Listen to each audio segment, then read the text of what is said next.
Shalom, shalom, ¿cómo están todos? Espero que se encuentren bien, que tengan una linda semana, Shavua Tov. Bueno, pasaba por aquí porque imagínense que el viernes ya estábamos a punto de comenzar el Shabbat y quería grabar algo que me impresionó mucho sobre esta parashá Hukat, la parashá que acabamos de pasar. Una de las cosas que me impresionó mucho de esta parashat fueron pequeños pistas sobre el comportamiento del ser humano en general, pero en este caso se refiere al pueblo, ¿no? O sea, hablando del pueblo, pero todo esto son ejemplos de vida, ejemplos para nuestra vida. Una de las cosas que me impactó mucho, fueron varias cosas. Yo había grabado un video hace 2 años para niños hablaba sobre los elementos de la para Adumá, que es la vaca roja, y sobre la parasha Hukat, ¿no? Algo muy, muy básico para niños. Y este fin de semana, y ya la había leído durante la semana, y había sacado unas cosas que encontré que dije, wow, esto está maravilloso. Porque sí, es cierto que la parashá de Hukat, de la vaca roja, es un misterio. Es un misterio, no se le fue revelado ni siquiera a Salomón, solamente a Moshe. Pero podemos tener algunas pistas de cuál es el mensaje que Hashem quiere transmitir a la humanidad, al mundo entero, a través de lo que sucedió con su pueblo. Entonces yo quería compartirles algo y también relacionado con algo que me sucedió, que yo dije, oh, wow, de verdad que el Eterno a veces te pone en situaciones, en circunstancias donde cuando vas a leer la parashá pareciera como que te está hablando. Bueno, sí, te está hablando. Los sabios dicen que cuando hacemos tefilá, plegaria, estamos hablando con el Creador, pero cuando leemos la Torah, Él está hablando con nosotros.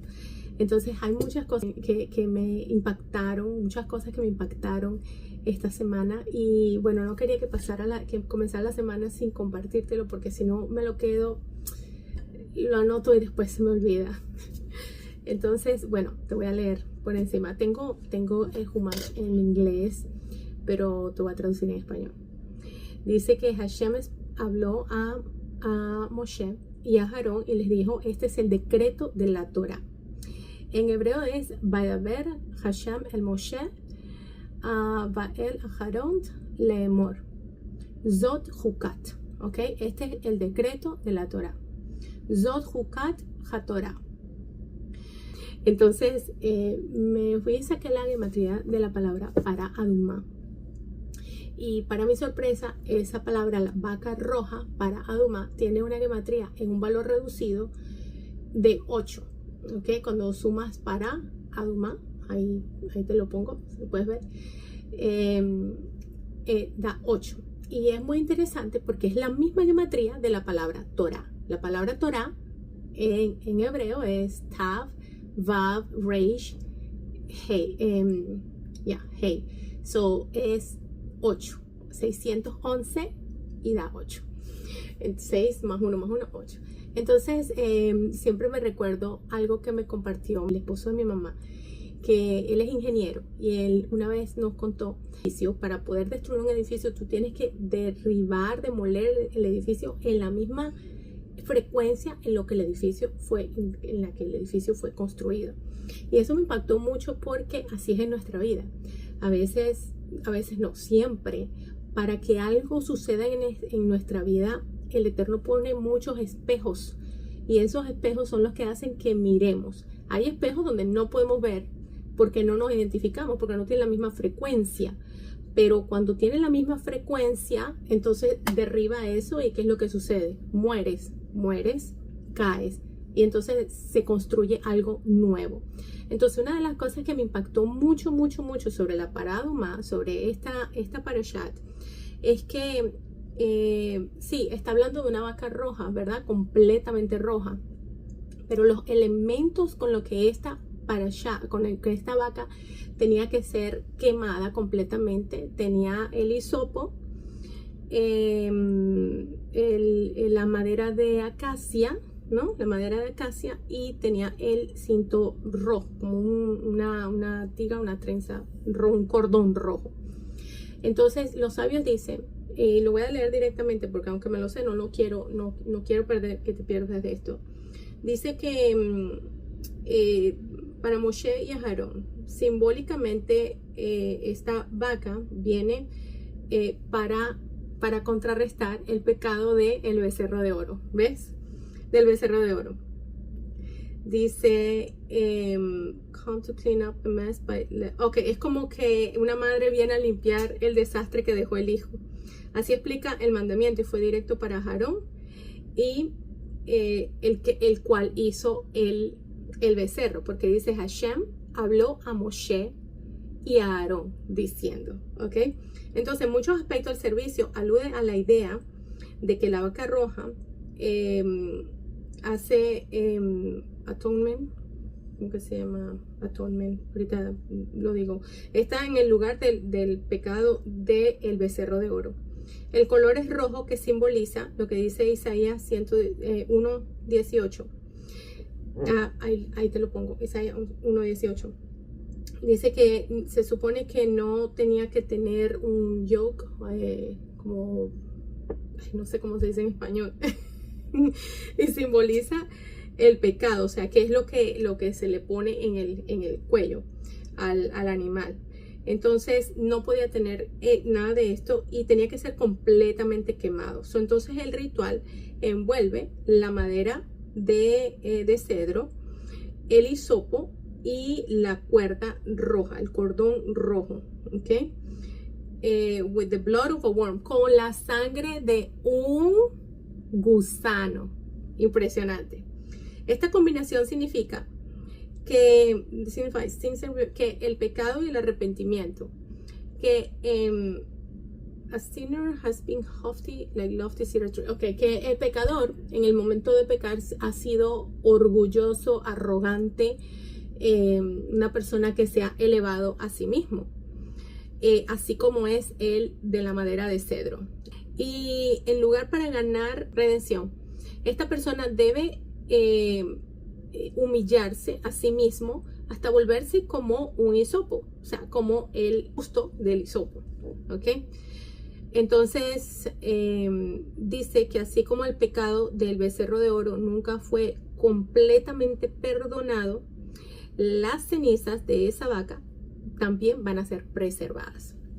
Entonces en esta parasha vemos que sucedieron muchas cosas, mucha queja, la gente estaba frustrada. Imagínate estar en el desierto sin saber a dónde ir. Una de las cosas que enojó mucho al Eterno fue la cantidad de quejas, porque había mucha queja. Entonces, si nosotros nos ponemos a pensar, muchas veces vivimos así y no nos damos cuenta. Nos quejamos y no vemos las bendiciones que tenemos alrededor. Y llega un punto de tal nivel de queja, tal nivel de queja, que salen serpientes ardientes. ¿De dónde?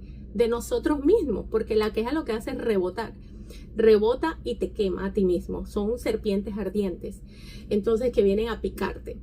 Entonces estas cosas estaban sucediendo también, que enojaron mucho a Moshe. Se acababa de morir Miriam, se acababa de acabar el agua, ¿no? Se murió a Aarón, y Moshe se quedó todo con ese trabajo él solo, frustrado, escuchando las quejas de la gente. Y antes de pasar a este otro tema, me gustaría comentarte algo. Hace poco escuché, una persona vino a mí y me estaba comentando algo que hizo por otra persona que estuvo ahí todo el tiempo. Y esta persona salió ayudándola en todo lo que necesitaba. Esta persona salió con una arrogancia en decir que no necesitaba ayuda de nadie porque ella podía hacer esto sola. Y eso me quedé mucho pensando, porque realmente nadie puede hacer nada solo. Nosotros no podemos hacer nada solo. No podemos ni nada. O sea, todo, cuando nosotros entendamos que somos una unidad completa, somos una unidad y no necesitamos los unos a los otros, entonces vamos a hacer como ese hisopo. O sea, nos vamos a humillar lo suficiente para entender que nada de lo que tenemos, ni nada de lo que poseemos, ni nada de lo que hacemos viene de nosotros. Hay gente que dice, sí, yo lo logré y yo lo hice solo, yo pude. No, nada podemos solo, ni siquiera vestirnos podemos solo. A ver, si te vistes, tienes tu habilidad para vestirte, pero realmente no lo hiciste solo. Alguien tuvo que hacer esta camisa, alguien tuvo que hacer el vestido. Los accesorios que nos ponemos, no los pusimos, tuvimos la habilidad de ponerlo, pero realmente no lo hicimos. La comida que comemos, sí, la podemos cocinar, pero realmente no lo hicimos solo. ¿Por qué? Porque hubo una persona que tuvo que cosechar o que tuvo que sacar, empaquetar, llevar al supermercado.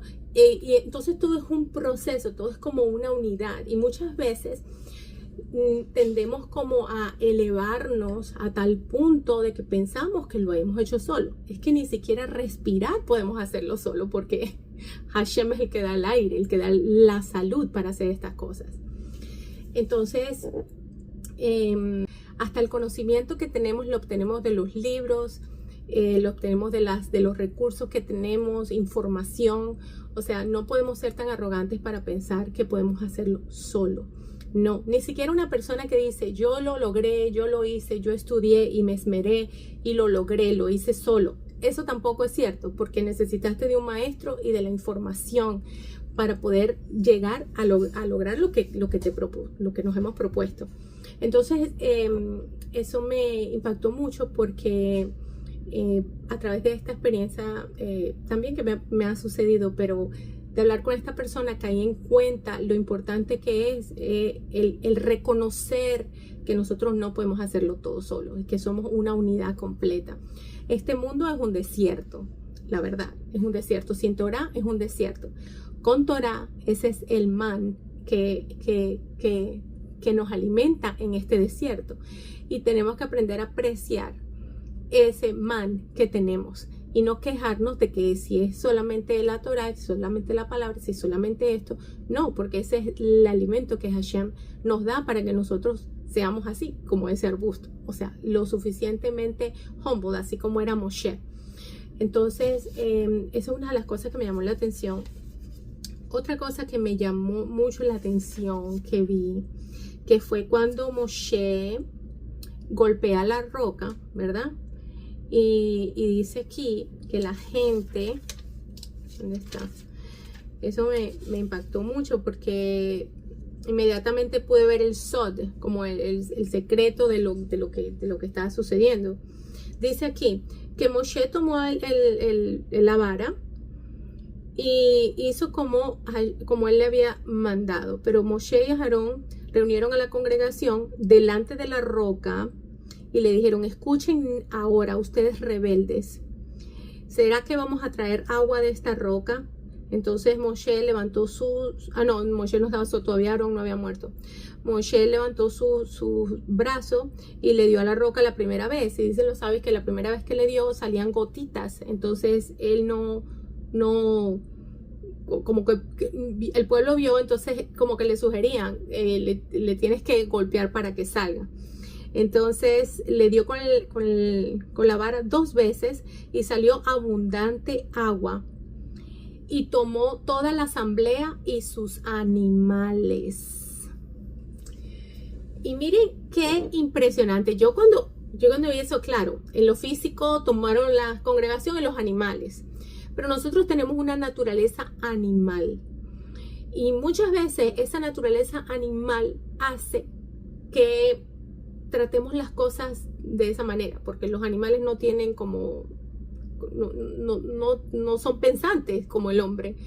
Entonces es un comportamiento animal que es por instinto. Entonces muchas veces golpeamos una situación y a veces forzamos una situación, y nos beneficiamos de la situación, pero también la carne se beneficia. Entonces tenemos que tener mucho cuidado, porque el mundo que Hashem nos dio es bellísimo. Tenemos de todo aquí.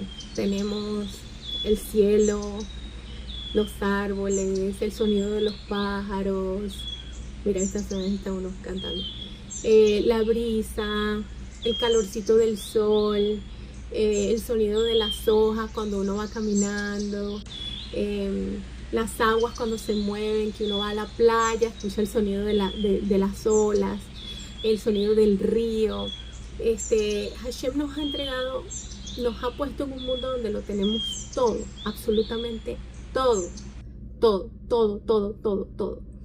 Y tenemos que recordar que sin Él no podemos hacer absolutamente nada. Y ahí, mira, voy a terminar con esto. Qué interesante que el nombre del azar significa Hashem es mi ayuda. Dios es mi ayuda. Entonces, esa vaca se tenía que entregar al azar. El azar tenía que quemarla por completo. Es decir, que nosotros venimos delante de Hashem reconociendo que hemos pecado en ser arrogantes, en el pensar que todo lo podemos hacer solos, aún sin Él. Imagínate, hasta eso nos puede llevar el Yetzer Hara, hasta eso nos puede llevar la mente, la serpiente en nuestra mente. Y reconocer que nosotros sin Él no lo podemos hacer nada y que necesitamos de su ayuda verdaderamente para quemar todo aquello que impide que logremos llegar al nivel de Kedushá, a ese nivel donde podemos verdaderamente conocer y ver el plan divino. Y el plan divino envuelve una unidad perfecta. Y mira qué interesante que la palabra para Adumá tiene una gematría de 8, una gematría reducida. Cuando sumas todo y al final 8. Y la palabra Torah 8. Es decir que se cancela ese comportamiento de serpiente en nosotros, a ese comportamiento que constantemente está evitando la unidad. Ese es un comportamiento que a veces es irracional y que a veces pensamos que lo podemos hacer todo en nuestras fuerzas y no es así. Siempre tenemos que contar con la ayuda de alguien, del Eterno o de gente que Él pone en nuestro camino. Inclusive una cosa, porque si quiero transmitir una idea, en este momento estoy necesitando mi teléfono para poder hacerlo y después necesito el programa y después el programa poner todas las cosas juntas que me proveyeron y ahora transmitírtelo a ti. Entonces, bueno, espero que todos podamos tener en cuenta que nada nos pertenece y que todos somos una unidad y que eso es lo que el Eterno está buscando y que podamos reconocer que Él es el uno y único que puede traer paz a nuestra vida. Bueno, Shalom.